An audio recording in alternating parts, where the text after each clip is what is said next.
Em nome do Pai, e do Filho, e do Espírito Santo. Amém. Vinde, Espírito Santo, vinde por meio da poderosa intercessão do Imaculado Coração de Maria, vossa amadíssima esposa. Meditação da história da Sagrada Paixão, segundo Luís de la Palma. Capítulo 51. A Virgem Nossa Senhora espera a ressurreição de seu filho. Com muito esforço, a Virgem retornou do Calvário e do sepulcro para o cenáculo do Monte Sião. Deixando o seu coração com o corpo de seu filho no sepulcro, retornou pelo mesmo caminho que vira o seu filho percorrer, carregando o madeiro da cruz. Cheia de luto e viuvez, revivendo as suas dores, com o véu e as vestes manchadas, com o precioso sangue de sua redenção, vertendo abundantes lágrimas de amor e de dor. Ela voltou pelas ruas da cidade, amparada pela sombra e pela escuridão da noite, para não ser reconhecida. Como o acontecimento era recente, não se falava de outra coisa. Alguns condenavam o Senhor, outros o defendiam, e todos cravavam flechas em seu piedoso coração. Muitos a conheciam e falavam dela. O que diriam? Outros, mais próximos, sentir-se-iam obrigados a falar com ela. O que lhe diriam? Ela entrou no cenáculo de Sião e ali chorou novamente, relembrando os mistérios que na noite anterior o Senhor realizara ali, rodeado por seus apóstolos, tal como a oliveira com seus ramos. E agora, ó súbita mudança! Os apóstolos estavam foragidos e escondidos, e o Senhor, depois de uma afrontosa morte, estava no sepulcro. A Virgem retirou-se em algum cômodo afastado da casa e, despedindo-se com lágrimas das santas mulheres que lhe tinham feito companhia, permaneceu sozinha para chorar e descansar chorando. E começou a derramar o seu coração na presença divina com ardentes afetos. Ela contemplava o seu filho morto, o mundo redimido, a ira de Deus aplacada, o caminho do céu aberto, as profecias cumpridas e o sangue do Novo Testamento derramado. Lembrava muitas vezes as dolorosas estações daquele dia e experimentava grandes benefícios em sua alma.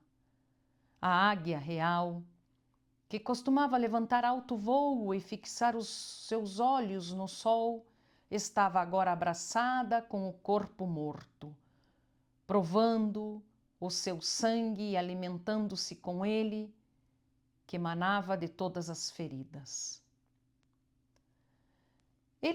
Ela se recordava da noite anterior, quando, com tanta ternura e reverência, o seu filho se despedira dela. Olhava-o no Horto das Oliveiras, em agonia e perseverante na oração. Acompanhava-o nos tribunais, ia e vinha com ele aos juízes. Atentava-se às suas respostas, admirava-se com o seu silêncio, penetrava o seu sentimento, referenciava a sua obediência e abraçava a sua imensa caridade. Relembrava detidamente todos os acontecimentos daquele dia e, como sabia estimar esse tesouro, nada queria perder dele. Compadecia-se de suas dores, olhava para o seu semblante doloroso, ouvia os seus gemidos, atentava-se às suas palavras e recolhia em sua alma as preciosas lágrimas que, misturadas com o seu sangue, corriam pelo seu rosto. Conservava a lembrança de todos esses fatos em seu coração. Ela desceu em pensamento ao limbo e esteve presente na festa dos santos patriarcas. Revolvia em seu coração o sepulcro, olhava para os seus pés e mãos transpassados, e outra vez escutava e feriam o seu coração os cruéis golpes dos martelos que os cravaram. Contemplava a cabeça transpassada pelos espinhos, os cabelos ensanguentados, a barba arrancada, as faces pálidas, o peito desconjuntado e as costas chagadas, o lado e o coração abertos, e clamava ao Pai eterno com lágrimas para que o ressuscitasse e devolvesse ao corpo a alma que, estando para morrer, ele próprio depositara com grande clamor em suas mãos. Ela pensava nos apóstolos foragidos e escondidos, nos outros discípulos que creram nele, escandalizados, e no corpo místico de seu filho, tão ferido e despedaçado quanto o seu corpo natural. Sendo a mãe desses dois corpos, ela desejava a vida e o espírito para ambos, recolhê-los, abrigá-los e vivificá-los com o calor e o amor de suas entranhas. A Virgem passou toda a noite da sexta-feira envolta nestes pensamentos e orações, e ao amanhecer a piedosa mãe quis reunir os filhos que, por causa da forte tempestade, estavam temerosos e cientes de suas culpas, tristes e desanimados. Onde estariam? O que estariam fazendo? O que diriam? Que pensamentos teriam? O quanto chorariam? Como o sangue de Jesus Cristo começava a despertar o espírito de penitência neles, estariam confusos por causa de suas fraquezas, arrependidos de suas culpas, dispostos a corrigir-se e desejosos de defender o seu mestre para retornar à sua graça. E haveria maior favor, consolo e confiança do que o empenho da mãe para levá-los de volta à graça do filho? Se porventura a Virgem disse ao evangelista que os procurasse e em seu nome os confortasse e animasse, onde os terá ele encontrado? Quem lhe terá indicado o lugar? Ou se porventura todos ou a maior parte deles, desde que fugiram do horto, recolheram-se no cenáculo e ali ficaram escondidos até que a Virgem retornou, deixando o filho morto no sepulcro, com quantas lágrimas a terão recebido? Todos se terão lançado aos seus pés, reconhecendo a sua excelência, engrandecendo a sua fé, louvando a sua fortaleza, regozijando-se de seu amparo e desejando e pedindo os seus favores. Ó Virgem bendita, recebei os pecadores que querem valer-se de vós. Esses homens covardes e fracos são as cabeças que o vosso Filho escolheu para conquistar o mundo. São os príncipes de seu reino, os pastores de seu rebanho e os ossos firmes que sustentarão o seu corpo místico. Não considereis pouco, Senhora, que na amarga ausência do vosso Filho, ele vos tenha deixado essa dádiva tão doce e tão querida.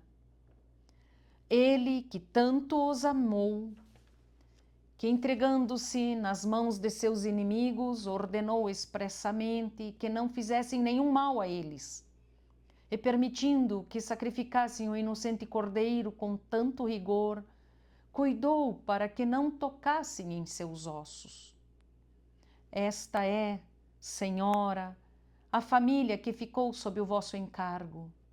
Esta é a Igreja que, ainda criança, está se desenvolvendo e fortalecendo no abrigo de vossas maternais entranhas, para que, sendo vivificada no devido tempo com a plenitude do Espírito Divino, venha à luz através de um bendito parto, para a glória daquele que a redimiu e a embelezou com o seu sangue para o bem de todos. Dessa maneira, ela passou todo o dia de sábado nessa santa casa, o cenáculo de Sião. O evangelista terá relatado detalhadamente aos demais discípulos sobre a paixão, mas na qual estivera presente as diversas injúrias e dores que choveram sobre o seu bom mestre naquele dia, a paciência com que sofreu, a mansidão com que respondeu, o silêncio que guardou, a serenidade que conservou, as palavras que disse na cruz, o grande grito que deu ao expirar, os sinais e prodígios que sucederam à sua morte e como o centurião e os demais soldados ao redor o confessaram. Essa conversa e, sobretudo, a presença e as palavras da Virgem os terá animado nessa tão grande tribulação. Ela, esquecendo-se dos seus próprios sofrimentos, terá acudido à necessidade e à fraqueza deles, dando-lhes esperanças da ressurreição de seu filho e do cumprimento de todas as suas palavras e promessas. Esse era o estado das coisas naquele dia. Os príncipes dos sacerdotes continuavam invejosos e furiosos. Desejavam ter nas mãos os discípulos para fazer com eles o mesmo que tinham feito com o Mestre. E não descansariam até apagar do mundo a sua memória. O povo estava escandalizado e dividido. Todos falavam do ocorrido de diferentes formas. Alguns defendiam o Salvador e outros o condenavam, seguindo o parecer dos magistrados e anciãos. E todos se surpreendiam quando comparavam o discurso de sua vida, pregação e milagres, com a sua morte tão infeliz e afrontosa. Todas as pessoas e em todos os lugares conversavam sobre isso longamente. Os apóstolos estavam temerosos e escondidos, esperando para ver até onde iriam esses acontecimentos tão extraordinários e novos. A Virgem, Nossa Senhora, recolhida em sua cela, chorava sozinha, com maravilhosa conformidade e paciência, e certa de que veria o seu filho ressuscitado e glorioso. O corpo morto do Senhor estava no sepulcro, envolto nos lençóis e sudários, ungido com mirra e aloés em abundância, como era costume. O sepulcro estava bem selado e guardado para evitar qualquer calúnia que a infidelidade dos judeus pudesse alegar, e para preparar os corações para crerem na ressurreição. O sepulcro era novo e nenhum outro morto havia sido posto nele, para que não se dissesse que outro havia ressuscitado. E fora talhado na pedra para guardar o corpo com segurança, sem que ninguém pudesse retirá-lo, senão pela porta. A porta estava bem fechada, selada e vigiada por muitos soldados, para impedir que alguém furtasse o corpo. E para que eles testemunhassem como o Senhor sozinho saiu vivo do sepulcro. Por fim, a alma do Salvador estava no limbo dos patriarcas, demonstrando o seu poder e majestade nos reinos do inferno, cercada de reis, patriarcas e profetas, e por todas as boas almas que tinham passado pelo mundo até aquele dia. E como que em retiro, nesse breve espaço de tempo, nas profundezas da terra, preparava o seu triunfo e a solene entrada que com tantas e tão ilustres companhias faria no terceiro dia no mundo. E depois de 40 dias faria no céu, levando atrás de si os cativos resgatados, conforme está escrito no Salmo 67. Segundo o apóstolo São Paulo, conforme está escrito no Salmo 67, subiste para o alto, capturando cativos. Segundo o apóstolo São Paulo, o que significa subiu, senão que ele também desceu às profundezas da terra? O que desceu é também o que subiu acima de todos os céus, a fim de planificar todas as coisas, com a sua presença de glória e majestade. Amém. Em nome do Pai, e do Filho, e do Espírito Santo. Amém.